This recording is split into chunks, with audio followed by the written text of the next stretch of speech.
Hey guys, today I'm doing a little video on an unboxing.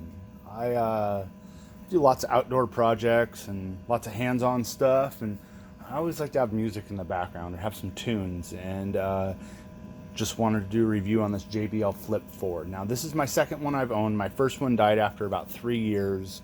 It got a little too wet. Even though it's supposed to be waterproof, I imagine being bumped and moved around a whole bunch and on a bunch of projects and left outside in the rain and the weather and everything else. Eventually it just caught up to it and it died.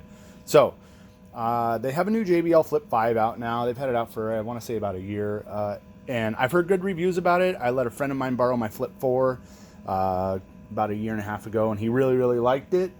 So he bought the new Flip 5. A couple of differences. One of them was the way the battery display was on it, and he said he actually liked the Flip 4 battery display a little bit better. But let's get into it. So I already cut the tabs on this that hold it kind of closed because I'm doing this one-handed. You open it up. It's really well packaged. It's got a nice padding on the inside. Kind of keeps it protected during shipment and everything else. I got this through Amazon. I got it for about 80 bucks. I'll put the link in the description. But this is pretty much it here. It's really streamlined. It's about the size of an 16-ounce energy drink can. Fits in cup holders real nice. It's got a little lanyard on it. You can throw it on your wrist or whatever. I will say the only thing I really wish this did is I wish it floated, because if it had some sort of buoyancy to it and you dropped it in the water while you're out on your boat or whatever, you could grab it real quick and it wouldn't be a big deal. That's the only downside I've found to this JBL Flip 4 over the 3 years I've owned it. This is a brand new one. It generally comes about 3/4 of the way charged. This one here is all the way charged. You hear it power up. And then to find a Bluetooth, you just click the button and turn on Bluetooth on your phone or whatever device you're using to stream it to.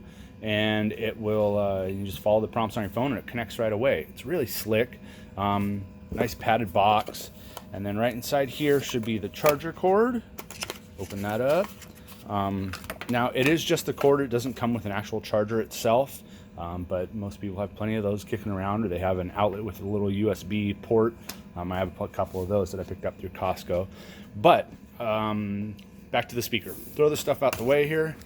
All right. So this thing has incredible sound. It is very full, very rich. My sister has a Bose little Bluetooth speaker. It's about the same size, roughly. It doesn't sound nearly as good as this JBL Flip 4. It also costs $250. So for 80 bucks and 250, this thing sounds so amazing. It's so rich, so full. It's got great tone, great bass. It's very loud. I mean, it gets loud to the point to where it's like it's almost too much in the garage. And I like loud music. So it's not going to blow your ears out or anything like that, but it can get to the point to where it gets a little bit much. That being said, this thing keeps getting louder, as well as the bass, all the way through the whole range until you get about 2/3 of the way up. When you get to about 2/3, it's about as loud as the bass and mid-range is going to, or the low mid-range is going to get. Once you hit above that mid 2/3-ish range on the volume level, it just gets louder, but the bass doesn't get any louder. And it goes to the point to where everything's getting so much louder except the bass, it almost starts to get kind of shrill.